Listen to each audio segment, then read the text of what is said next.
Soundbytes IGTV.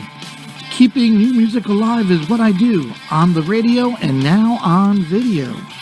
Conducting live chats with the artists and learning the stories behind their latest release, and also playing their new video.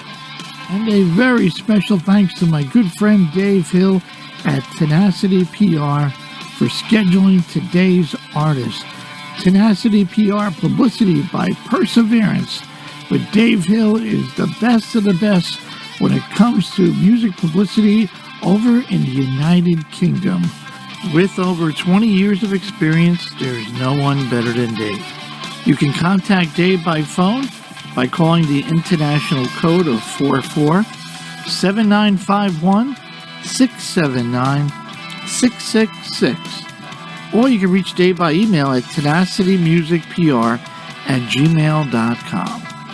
Special thanks today to my sponsor, Gogo Tuners, for all guitar players looking for a focus on ease of use, readability, durability, and accuracy. Look no further. The Gogo Tuner is the choice of many touring professionals and a favorite of casual players. Gogo's signature green you're in and red you're out screen makes tuning quick and easy. For more information, go to the website at gogotuners.com. Special thanks to WBXO Classic Rock Radio Redefined, allowing me to keep new music alive on the radio airways on the Pat Show every Sunday from 5 to 8 Eastern Standard Time. Only on WBXO Classic Rock Redefined. And a big thank you to Mr. Evan Balzer for allowing me to use his amazing instrumental that you're hearing right now. It's called Trails. To find out more incredible music by Evan, go to his website at evanbalzer.com. And my special guest today, well, he's an amazing classical electric guitarist, composer, the amazing Nick Fletcher. And Nick, with the help of his good friend John Hackett, have released an album called Cycles of Behaviour, and it's a great album. We're going to talk to Nick about the album and some of the tracks. We're going to play the video, Cycles of Behaviour, the album teaser, and a whole lot more right here on Pat Soundbytes IGTV. Hey, live on Pat Soundbytes IGTV, rocking and rolling here in the United States, but we also rock all over the world. And I got this guy in the UK, an incredible classical electric rocker composer. Well, he kind of does it all.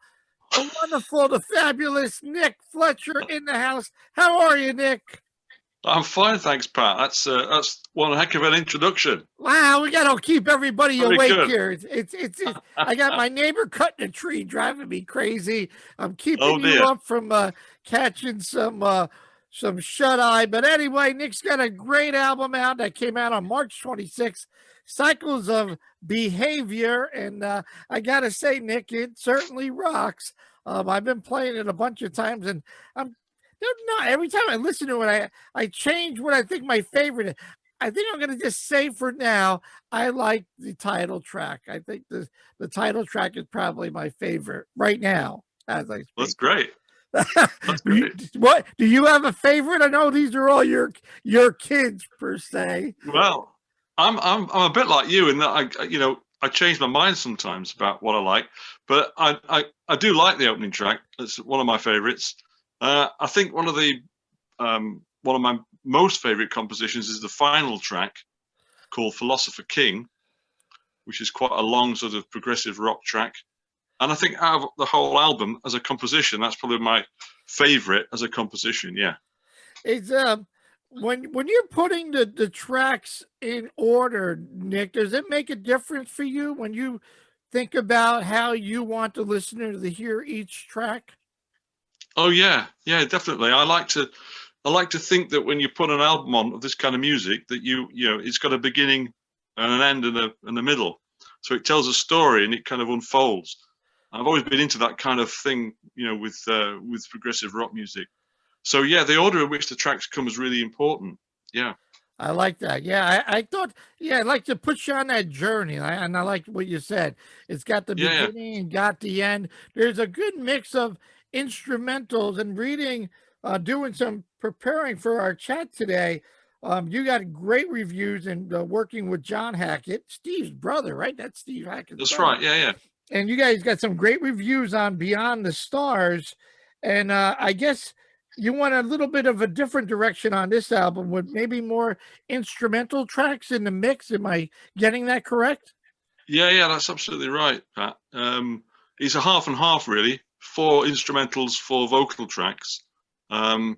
They kind of just worked out like that by accident, really. There was no real, sort of idea to do it like that. It's just how it turned out. And I wanted to include a bit more of the sort of fusion element into the music on this album, as well as the prog.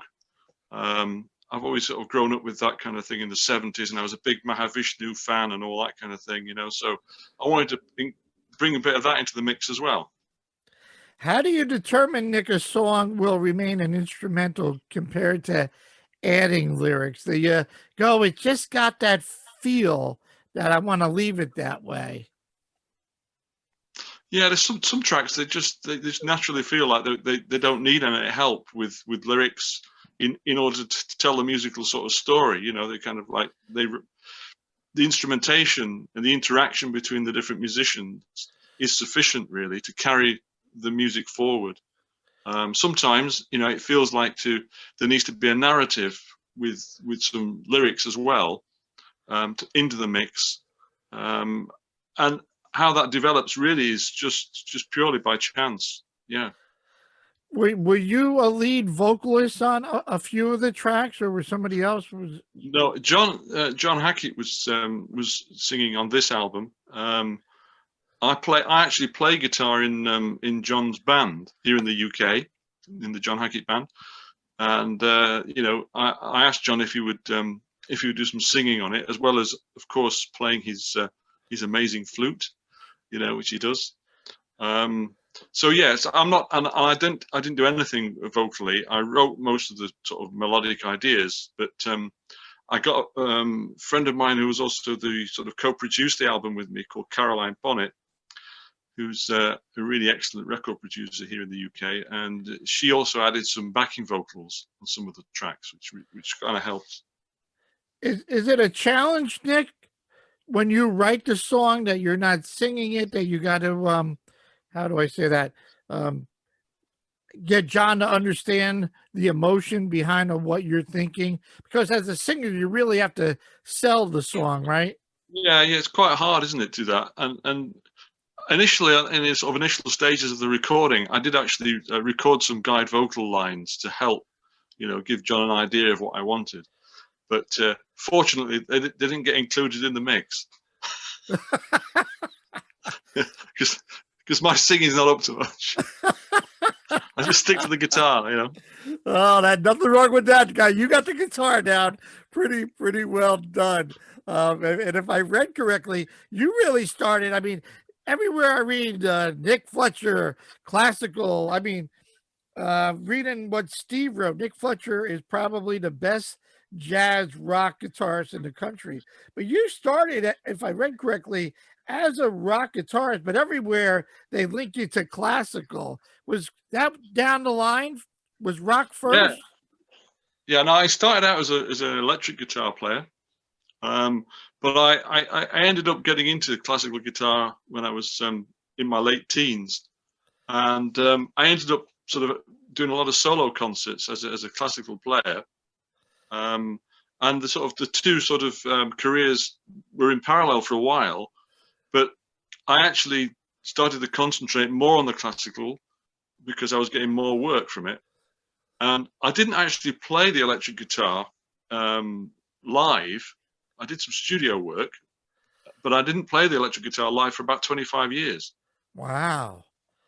Yeah. I took a long sabbatical. I guess so. But it really had to broaden your musical knowledge as a musician, right? To be able to expand, because either a lot of people just rock or jazz or classical, but Yeah. that really had to help you as a musician to be able to put a phenomenal album as you did here with Circles or Cycles of Behavior. Well, I think, the label Progressive Rock is great for what I do, because it encompasses such a vast array of musical influences under one roof. So And the rock, the jazz, the blues, the classical, I love it all. And so when I'm writing stuff, I don't want to be pigeonholed into one category. So what comes out is a kind of amalgamation of all those influences, and so it kind of fits that progressive rock genre really well. no, and it really comes out. I mean, I've definitely heard. I got to closing my eyes and listening to it a couple of times. There's a little Genesis in there. There's a little Pink Floyd in there. I want to say there's a little Moody Blues, Tarrant, and the song Tarrant, and is it Connive? Am I saying that right? Tyrant and Knave. I mean, I hear a little Deep Purple, Interconnected. I feel a Moody Blues vibe of, like, John almost sounds like a Justin Haywood, in fact. Yeah, that's a great way of hearing it, Pat, because John has always been a big Moody Blues fan, and I always felt, just like you said, that he has a kind of Justin Haywood vibe going off in his voice, and some of those songs like that one you mentioned, Interconnected, suit it perfectly. Yeah. I mean, Hope in Your Eyes, I fell in love with. I like The Heat Is Rising. I like that bass part, and then you get into that guitar riff. I mean, I like songs that almost like you think it's over, but then it picks up again. And there's a couple of tracks like that you think, okay. Yeah. And all of a sudden you go, whoa, wait a minute. Not it ain't quite over yet. So that's great. Me. Yeah. No, that's all me. That's all good. Now, this is currently just a CD. Is there any plans down the road, Nick, if you can get it into the vinyl? I know vinyl probably backed up the pressing of an album, but is there a thought of that? Well, putting it onto vinyl would be a great idea. It's basically just comes down to pure economics. It's quite expensive to do. Okay. So at the moment, it is just available on the CD and also as a high-res download, both of which you can purchase from my website, nickfletcherguitarmusic.com. There is some availability in the States through a distributor that I have, but I'm not exactly sure what distribution it's got. It's because I'm trying to keep as much of the album in-house, because it's if you let it go to too many different people and so the major sort of streamers and what have you end up, it's financially just not viable. No. I hear you loud and clear. And I would encourage everybody to go to your website to purchase it. I just drive Dave crazy and go, Dave, where am I buying it? And Dave tells me where to go, and I'm off and running. And I want to let the fans know, because I was checking you out on Facebook and all your socials, that it's not too late to be entered in a competition to win handwritten lyrics for Philosopher King, signed by John Hackett and Nick. And the winner will be announced at the end of April, but you need to buy the CD. And I'm a big person. I want everybody to buy it, so when Nick goes back on tour, he can sign it for you. You can't sign a download. That's very true, Pat. Absolutely. So when Nick gets back on the road, you can't sign no goddamn download Spotify BS. You buy it. Buy. That's what I'm all about. What got you to pick up the guitar, Nick? What was your influence that you knew music would be your calling? Oh, when I was a kid, you watched the Beatles, or what was it? Yeah, absolutely. It was the Beatles are a huge influence. I loved everything they did as a kid. I wanted to be John Lennon, no question. And also like Hank Marvin from the Shadows.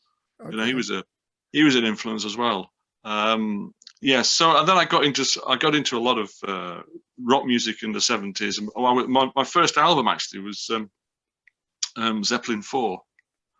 Wow, there we go. And that was my first sort of, and that was, that's a major piece of work, isn't it? It's like a fantastic album.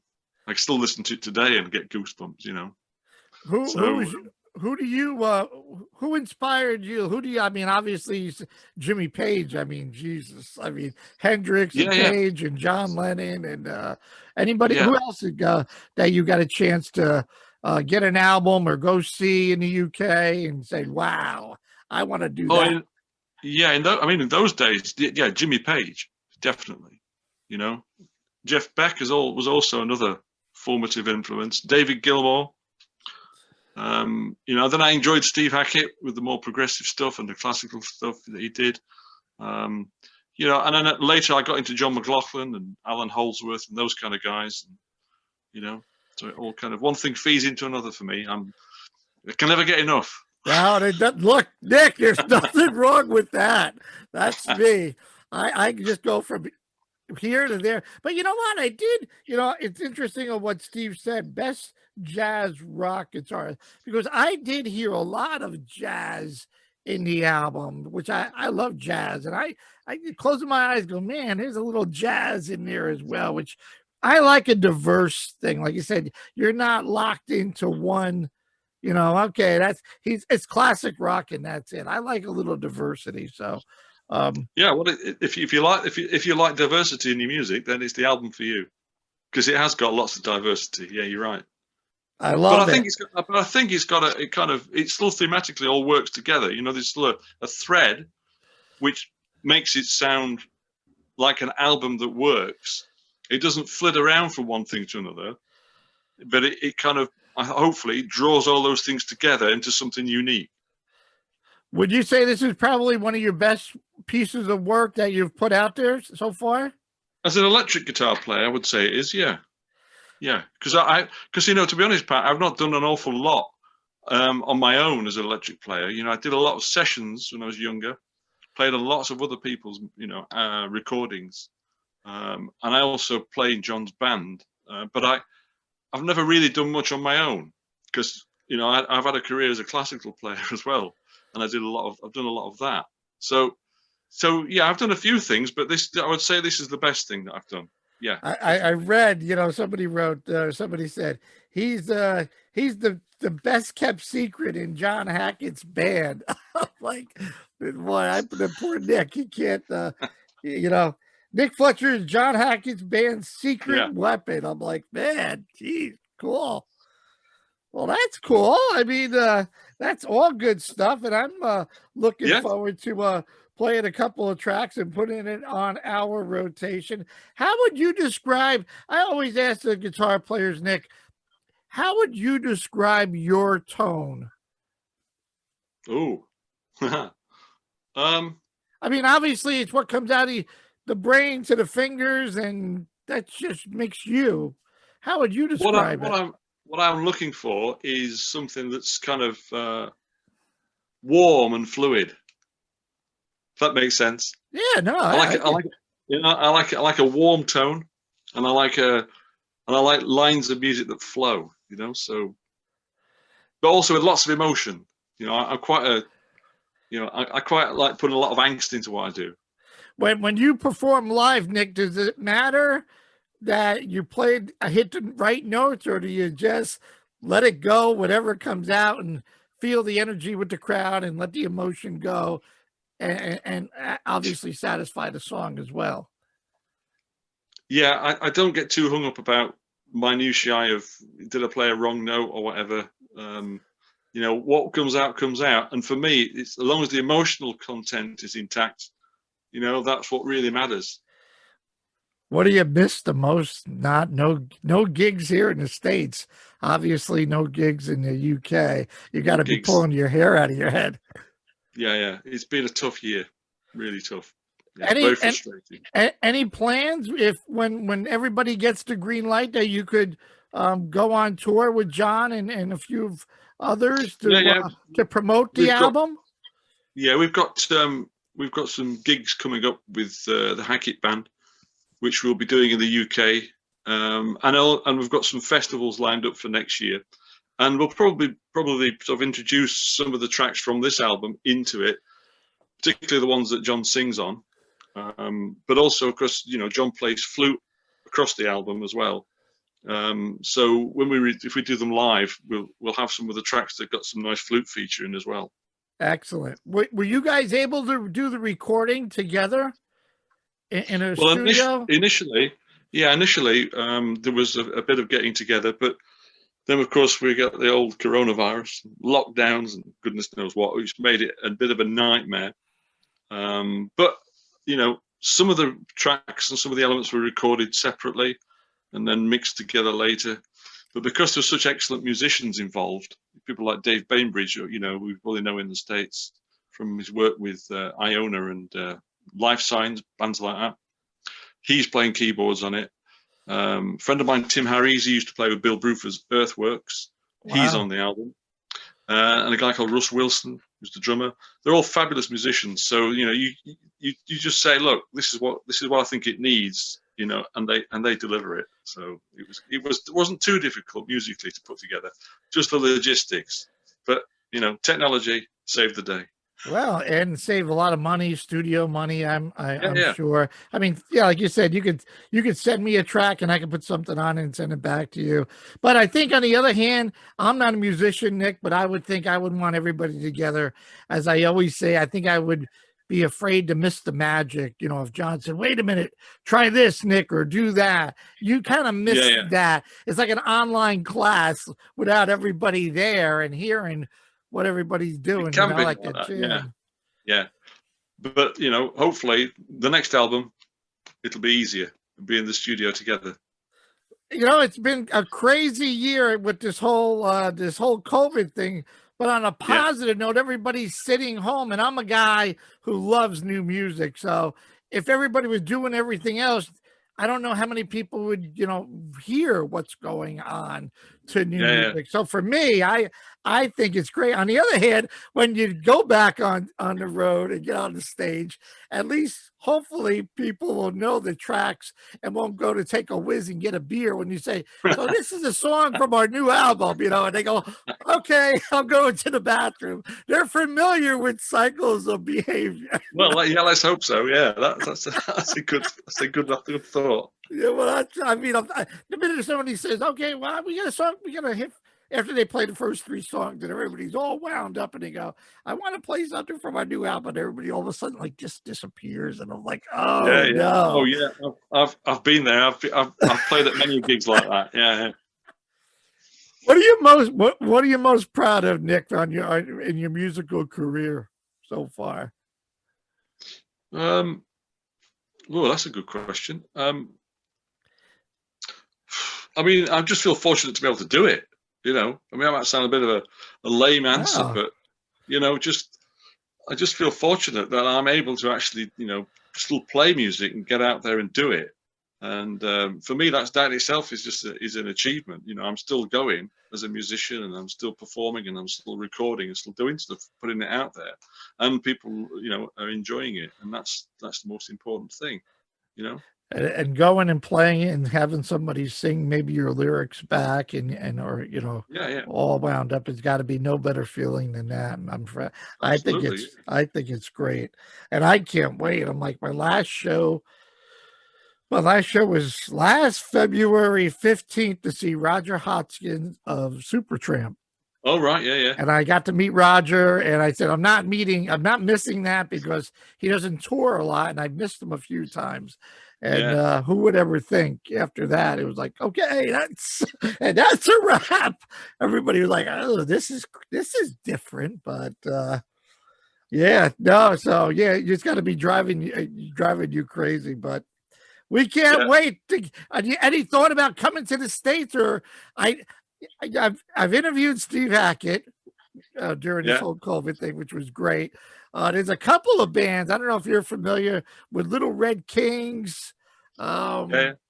They border. I'm not familiar with the United Kingdom, but they border near the Scotland area, and there's a few of them that are driving me crazy to fly over when we can and hang out and have a couple of beers and rock with them. There's a lot, and I'm glad to run into Dave to be able to support you and other artists here in the States, because it's all really super stuff. Are you working on I'm sure you're a busy guy with the classical and doing a little bit. Any other projects that you're working on that you can share with that I can help promote? Well, I mean, at the moment I'm just embarking on working on some ideas for a follow-up to Cycles of Behaviour. So there will be another follow-up album to it. I've just recently done a classical guitar album with John Hackett with flute and guitar. So that's another project which is completely different, but that's all bark and handle. Well, we got to get John on the next one. The next time we get to chat with you, we got to drag John on, since I've already had the pleasure of seeing Steve and interviewing Steve, which is phenomenal. I don't have to say any more to that. Nick, I know I kept you up late tonight. I hope you enjoyed the conversation as much as I have. It's been great, Pat. I really enjoyed it and appreciate your enthusiasm for the album. It's fantastic. I love the albums. Cycles of Behavior. Go out and buy it. Nick Fletcher, guitarmusic.com. As I said, buy it. And if you buy it, you are in a competition to get the handwritten lyrics of Philosopher's King signed by John and Nick. It's all good. And it's time to rock a little Nick Fletcher as we play the video for Cycles of Behavior and a little tease of the album right here on Pat Soundbytes IGTV. Buy it today. Cheers, Pat.